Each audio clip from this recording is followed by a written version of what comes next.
again, man, you haters can't see me. I'm smoked out again, man, you haters can't see me. I'm smoked out again, man, you haters can't see me. This kush that I'm on got me throw like a frisbee. I'm smoked out, I'm smoked out, I'm smoked out, I'm smoked out, I'm smoked out, I'm smoked out, I'm smoked out, I'm smoked out, I'm smoked out, I'm smoked out, I'm smoked out, I'm smoked out.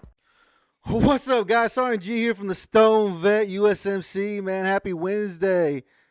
Wow, it's been one heck of a week, man. This is my inspection week. I got inspector generals coming out inspecting all my organizations within my group to see, hey, Juan, have you been doing what you're supposed to be doing with your program?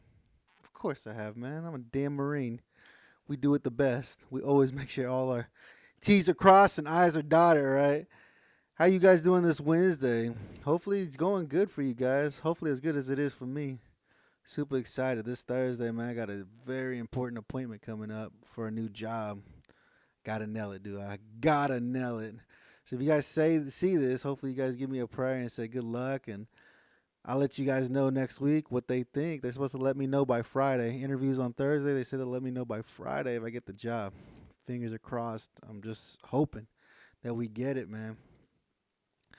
It's warming up now. The cold front has gone through. No more Arctic blast coming through our country anymore. Now it's nice and warm. It's not too bad, man. It's been in the 50s here in Oklahoma. Not too bad, not too crazy. It's comfortable. You know, one of those types you roll the windows up. You know, you open up windows in the house, roll the windows down in the car while you're driving, enjoying the nice sunshine beating on the face a little bit before. Here in Oklahoma, it gets humid, gets real nasty in the summertime, so try to enjoy it before the summer heat comes. Because who knows what that's going to be like. I got to start getting ready for tornado season. March is here. March, April, May, and sometimes early June. We get tornadoes here. Pretty crazy. We're about 2 miles south of Tornado Alley. If you guys are familiar with Moore, Oklahoma, you guys understand the tornadoes that come through here, come sweeping through and tearing up towns and stuff like that. We're about 2 miles south from the last one that came through and destroyed Moore. So we gotta get ready. I gotta get the tornado shelter ready and everything else, man. Hopefully you guys made out to this Broken Jarhead and caught you a hoodie. He was running a special $25 this past weekend. I don't know if he's gonna ever do it again. I don't know, man. Hopefully you guys got your hands on some hoodies. You know, these are nice quality. These ain't cheap. These ain't cheap hoodies. I've been talking to Veteran Trash Talk. Maybe they can get some hoodies out there. I don't know. But these ain't cheap hoodies. These are nice and thick hoodies. It's still kind of cool right now. I shoot the show at night, so it's a little cool outside, so it feels comfortable. It's perfect weather. Perfect hoodie for the weather right now. It's beautiful. Marine Corps Wednesday, right? That's why they had me come on the show, man. I saw some pretty cool things happening this week. Last week I talked about the lady, the Marine, the jarhead that put them allegations against another jarhead saying that he was wrong. He was wrong. I know. He looked at her. He took some pictures from her phone, transferred it to his phone, and now he's able to access all her pictures and all her videos that she posted. You know, man, any jarhead knows there can be some wild pictures on them phones. You know, we send some stupid crap sometimes. And for her, maybe she was sending it to somebody she loved or somebody that she thought she loved or something, man. You know, it sucks all the way around. It sucks doing the whole thing all the way around, man. So let's move on past that. I got some good information here. I was going through the Marine Corps Times trying to get some Marine Corps knowledge, right? We got to figure out, is Marine Corps Wednesday. Let me spit some Marine Corps knowledge to you before I get on my political soapbox. There is a Marine by Frank Montu, I want to say. I butcher the last name. Manto or something like that. I don't know. But he created some cool stuff. He created some edible crayons. These things are pretty cool. You guys need to get out there and check out Crayons Ready to Eat. He's another jarhead. He's another entrepreneur, venturepreneur, whatever you want to call us. He's out there trying to make $1, right? Make $1 out of 15 cents. He's got not like a GoFundMe, almost like a Kickstarter campaign going. He's trying to raise some money so he can actually start getting through and start shipping these things out, getting them to where they need to be. They're not round crayons. These are like triangle crayons. He said he did them triangle so they don't roll off the table. They're made out of chocolate. And they look pretty cool, man. He got the basic colors, man. He's got some orange and red and green. He's got like a Kickstarter. He's trying to get $75,000 covered, all his startup expensive legal fees, facility rent, custom molds, licensing, certification permits, all the crap we need whenever we start a business.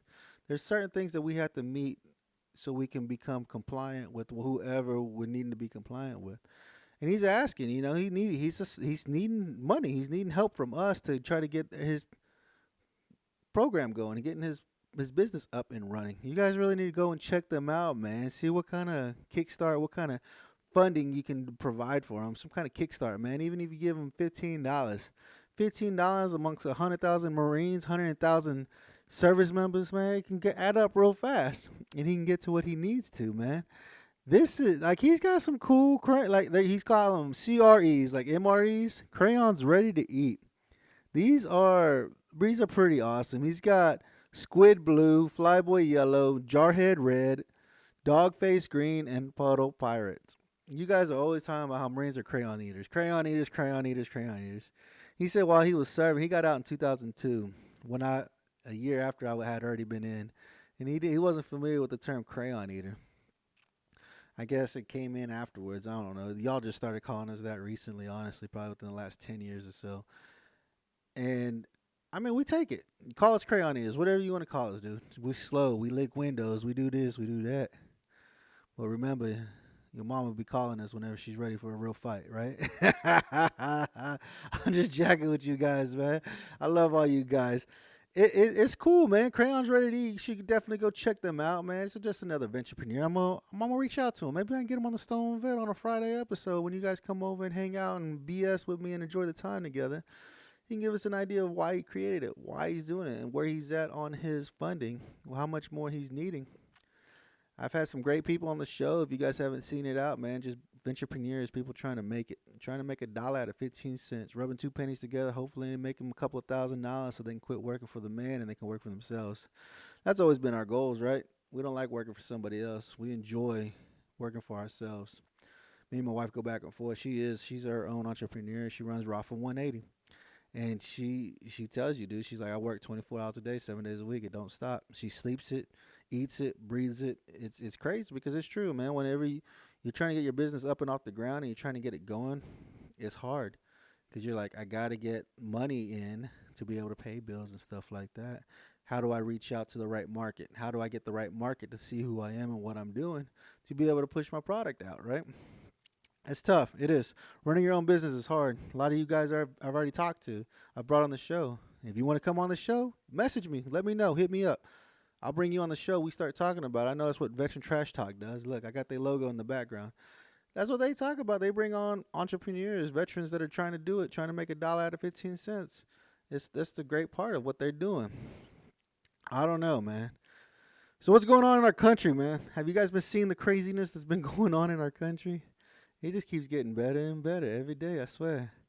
I was watching a video today, and there was a guy going around asking women, how do you feel about transgender women competing in your sports? A lot of them were like, oh, I'm for it. They can do it. It's okay. They can have it all. I was just thinking, didn't y'all fight for equality, for freedom? Back in the 30s, the 40s, the 50s, the 60s, hell, probably even up to the 70s and the 80s. I ain't done history in a while, but I'm thinking you guys fought. Women have fought decade after decade after decade talking about they want equality. They want to be equal to men. Right now, with this whole transphobic crap, I'm tired of it. I'm tired of the cultural war that we're living in right now. Blacks want to stay on their own side of the fence. Whites want to stay on their own side of the fence. I mean, hell, look what Coca-Cola's doing. They're running a campaign talking about being less white. How in the hell can you be less white? Answer me that.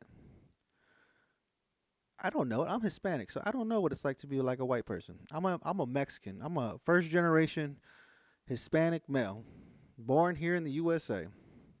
I don't ever have to deal with this whole white, black thing. I never have and I never will, right? I've hung out with both sides and I get taken in on both sides depending on where I'm at. I don't play more white when I'm with white people. I don't play more black when I'm with black people. Like, it's ridiculous. In the military, they taught us we're all green, right? You're light green and you're dark green. That's it. You're green. Same shade. Some are a little bit lighter, some a little bit darker, but you're the same color green. And this bullshit with the transphobic bullshit that's coming out in our country right now. Like, come on, women. How do you feel about men taking your sports, taking everything you fought for, and saying, well, I'm a 30-year-old man that I think I'm a woman now. Like, it's like me. I could say, hey, I'm a woman now with a beard and everything. How would that make you feel? How would that make you feel to say, hey, you want that scholarship? I'm going to get this kid over here. He's a man. He's 21 years old. He's a man just now starting to go through his transition to become a woman. And he's going to compete for the same scholarships that you want for that university that you want to go to. You know that coach, he's like, I'm looking at athletes. I don't care if you're a man. I don't care if you're a woman. I'm looking for athletes. And if you look like the man who you know tend to be better athletes, then you'll see it. He'll take the scholarship from you. When a transgender male starts competing for all the women's things that are out there in regards to small businesses, grants, loans, scholarships, how does that make you feel that a man is coming through and taking it all away from you again? I call it it's uncalled for. And to listen to these women that this guy was interviewing saying, oh, I'm okay with it. They can have it. They can do it. That's okay. And I'm like, didn't y'all just fight for this for decades upon decades upon decades, talking about we want equality. We want equality. And now it's like, well, the men are coming in and they're taking everything away from you again. You will be the woman that's supposed to sit at home, take care of the kids, cook dinner, make sure the house is in order. I don't agree with that. You know, I like to help my wife. I mean, we got 7 kids. And for her to do it all on her own, it's uncalled for. I mean, I need to help her. I need to assist her, you know. I have to. As a loving husband, we've been together 21 years. Men need to do their part in the home as well. But, I mean, with the things that this transgender bullshit that's coming across our country right now, you call it how you see it, honestly. Don't let these men take what you fought for. I mean, our country is starting to go back to how it used to be.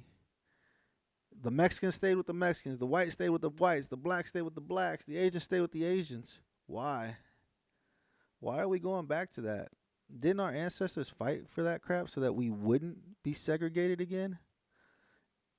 It's ridiculous. I mean, with the whole Coca-Cola thing that came out and the whole Mr. Potato Head thing. Are you kidding me? You guys are so upset that a plastic figurine has Mr. in front of it and it offends you because it's a plastic toy?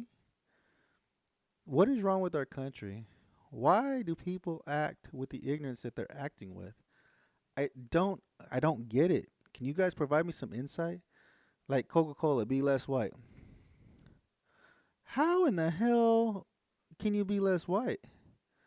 Would it be uncalled for if I went up to a black person and said, be less black? I'm not black. I'm Mexican. So can I tell a black person to be less black? Can I tell a white person to be less white? How do you be less something that you already are? I don't get it. I truly don't understand it. I mean, right now, everybody's like, well, you're Mexican. Aren't you pissed about the wall? No. I'm actually excited he put up a wall. People are so pissed about Trump putting up this damn wall. He put up a wall because for the past, 20 years? Hell, since the 80s, when Reagan was in office, we had a border crisis. You can look it up. So Reagan was in office in the 80s. He said we had a border crisis. Then Bush came in, senior, we got a border crisis. Clinton comes in, we got a border crisis. Bush Jr. comes in, we got a border crisis. Obama comes in, we got a border crisis.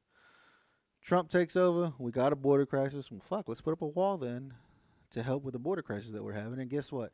Trump gets called the bad names. Oh, I can't believe you're putting up a wall. He's putting up a wall because we don't have a problem with people coming into our country. Just do it the right way. Do it legally.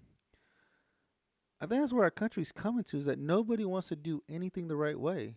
They want to do it their way. They don't want to abide by the rules and the regulations that are out there. They want to do it their way. They don't care that there's rules. They don't care that there's laws saying that you can't do that because it's inconvenient for them. I think that's where our country's coming to right now, is that there is a huge inconvenience for them. Everything is inconvenient. It don't matter if you look left, if you look right, you're assaulting somebody apparently. You're not being what they want you to be. Me talking about this, they're probably going to say I'm transphobic because I'm talking about transgender. I'm not transphobic, dude. I'm not going to push my beliefs off on you. Don't push your beliefs off on me. I'm going to tell you how I see it. I'm going to call white, white, black, black. And if it's gray, I'll let you know it's a little gray. Like this hoodie. It's a little gray. I'm going to call it the way I see it. How do you guys feel? How do you guys feel about where our country's at right now with this whole fucking culture war? I mean, we are a melting pot. We have people from all walks of life in America. That's why we're so great. That's why this is the greatest country to ever live in, right? Because the freedoms that we have to do the things that we do. But if we continue abusing the freedoms that we have, they can start taking crap away from us. And it's going to be ugly if they start taking away our freedom, right? I appreciate you guys hanging out with me this Wednesday, enjoying the time together, man. Like I said, I'm going to put out all the people out there, man. Go to brokenjawhead.com. Check out the Stone Vet hoodies. He's got shirts, too. If you're into shirts and you don't like hoodies, check them out, man. Get you a nice hoodie. Get you some nice shirts, man. These ain't cheap quality stuff. Kind of like VTT. When you go to their store, man, they don't sell crap quality shirts. They got good quality shirts, high quality shirts. The ones that are nice, that fit around the arms real nice, and they feel real soft on the skin. Especially in the summertime when it starts getting hot. Spring's around the corner. You're going to want to get you a nice shirt to wear outside where that breeze blows on you. You feel real good, man. And like they always say, look at this. They're always pushing this button, right? If you haven't gone out to get this button yet, you guys need to go to. I know, guess what? COVID's winding down. Everybody's having to go back to work. They just told me April 19th they want me back at my desk. Dreading it. Guess what's going back on my desk with me, though? I'm going to have to bring it home every freaking Monday, though, so I can shoot these episodes for you guys for Wednesday, right? But you got to go get the buttons, man. This is one of the craziest little buttons. Like he said, it makes you miss being on active duty. Get over there, man. Help support us. Get over to raw180.com. They do a great special. They're doing 15% off if you order anything on the store if you check out with VTT. If you punch in that code VTT at checkout, you get 15% off your order, man. If you consider using CBD, definitely check them out. Get some messages. They'll answer your messages quick and in a hurry. They love helping people that are trying to help themselves. Get you some cool bath bombs if you're into bath bombs. They got all kinds of cool stuff on the website. I know they're trying to get the men's side up and running. They're trying to find somebody that can do some good beard oils and beard balms, man. Look at this. I've been neglecting mine a little bit. I got to get in there and trim it up and clean it up, get ready for this interview on Thursday, man. Remember, guys, we're here to take care of you. You help support us by subscribing, hitting that subscribe button. We're able to push this out to everybody. And like I said, if it doesn't benefit you, share it with somebody you think it could benefit. Like I said, I get stupid on Wednesdays. I talk nonsense that's going on in life and what's going on in our country. And then on Fridays, I bring in somebody who's starting their own small business. This Friday, I got Leah, a little behind the scenes with Leah Day. You guys don't want to miss that. She did some good stuff. It's going to be a two-parter. We're going to talk about her time of service, and then we're going to talk about her teaming up with Veteran Trash Talk on her Sunday episodes. Don't miss her episodes on Sundays. Don't miss my episode every Wednesday and every Friday, man. And, of course, VTT's always got their shows on Saturdays, man. We keep you guys hooked up, and guess what? VTT's been getting good things, so guess what? They're going to be able to get you an episode every day so you have somebody to hang out with and shoot the crap with, man. Just keep my family in your prayers. Keep the business in the prayers. And say a prayer for me for this interview this Thursday, man. Remember, hit the Stone Vet. We got you 6. Choked out, yeah, you know your boy like he hung on a damn lynch from a damn tree. I'm high in the air, bitch, it can't see me. I'm floating with the birds, floating with the clouds. I'm soaring in the air, man, can you see me now? I hang glide, look like a jet.